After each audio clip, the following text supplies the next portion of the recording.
Good morning. Welcome to the update from the bunker. It's Monday, the 6th of April, and marking this is our end of 3 weeks of effective lockdown now. I'm still here, still alive. All is okay. All is good.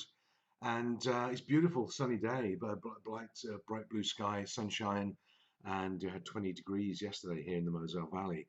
And it sort of makes you wonder whether we are having this better weather because we're not flying around, driving around, and doing all the things we used to do. Is this a consequence of the change of behaviour? And I don't know. I'm not qualified to make that assumption, but I just wonder. It is strange how the nicest spring we've ever had is because we're all sat at home, not working, not travelling, and doing all the things we used to do. But anyway, so I hope you guys are doing well. Hope it's okay. And seeing on social media the amount of experts that have come out of the woodwork now. Everybody's an expert on viruses and pills and potions and remedies and what's going to happen, and the even the conspiracy theorists are creeping out the woodwork now as well, and 5G creates it, all this sort of garbage. Anyway, it's not true, of course. Listen to the facts, listen to the experts, listen to people who know. In these sort of situations, I think it's better to listen to people who have actually, who are wearing the white coats and who know what they're talking about, follow their instructions, and the people who have just got more time on their hands than anything else now and creating these stories about. I heard the 5G is spreading the coronavirus. No, it's not. Demonstrably, it's not. It's ridiculous. I think in the UK, it's not even turned on yet. So, for goodness sake. So, avoid. And it got me thinking. And I remember when I was working for other people, doesn't matter who they were, but back in my career, back in the day. And I'm seeing this quite a bit on social media now as well. The sort of phrases that are turning up. And the guys I used to work for, he was the CEO of this organization. And he would love to, the phrases that he used to use were giving people the benefit of his knowledge and experience. And he'd tell me that he said, I'm a very straight talker. I tell it how it is. And some of the things that he would say in meetings would be things like, the truth is, or I've got to be honest, or the reality of the situation is this. And back then, I was only a kid. I was thinking, wow, this guy's a genius. He must know, he knows everything about everything. Because the truth is this, this, and this. And he would give this list of things. Here's the truth. Here's how I see it. Here's what we're going to do. It turns out, however, that he wasn't an all-seeing, all-knowing genius.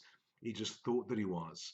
And if I look back on those days, the things he used to do and how he would behave and the decisions that he made, my goodness. I mean, he was probably right half the time, but flip a coin and you're going to be right half the time. Doesn't mean it's true.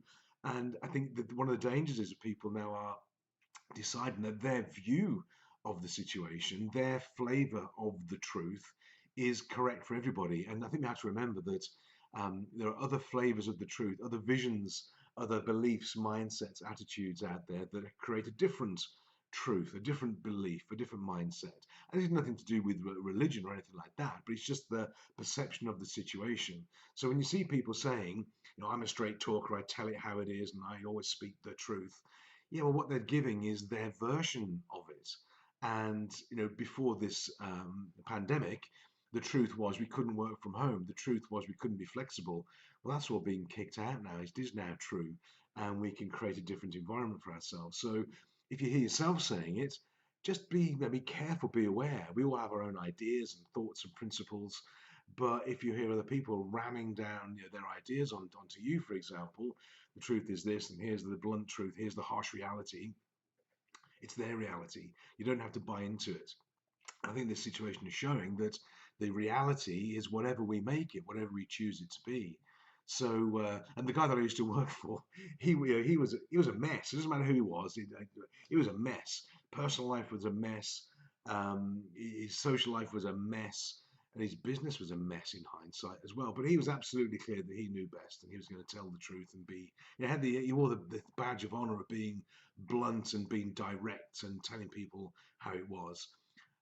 Those people make me smile because it's their version. So be real careful who you listen to. And if you hear yourself doing it or use these phrases, the one that sticks with me is when he used to say, I've got to be honest. It's like, crikey, it means you weren't before or something, but just his version. There's no empathy there. There's no leadership. It was just a statement of facts from his view of the world. So watch out for that.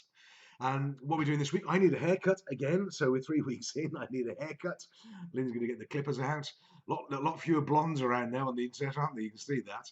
By the way, one of the things I'm doing for the eagle-eyed amongst you is that every day I'm doing a different book on the shelf. So you can see this book here, Founders Mentality. These are ones that are just for my library, as you can see, or the bookshelf. A library sounds very grand. And recommend you read him. And the one next to it here, oops, wrong way. That one's pretty good as well. That's one of mine. But The Founder's Mentality, great book, worth a read. You can get it on Kindle, get it off Amazon. And every day I've got a different book going up, and it's worth a look. So I hope you guys are safe. I hope you're doing okay. It's Monday, so the working week starts again, and you haven't sort of killed each other and the kids and that sort of thing. But anyway, I'll speak to you tomorrow on what will be Tuesday. I'm going to have a haircut later in the week. You'll see a bit less of me. We're busy here with clients and all we are battling through, doing good work, and the clients are coming through it okay. I hope you guys are as well. For now, I will wish you a good day. I'll speak to you tomorrow on Tuesday. Any thoughts, comments, questions, just drop them in the box below. I look forward to your updates. Have a great day, and bye for now.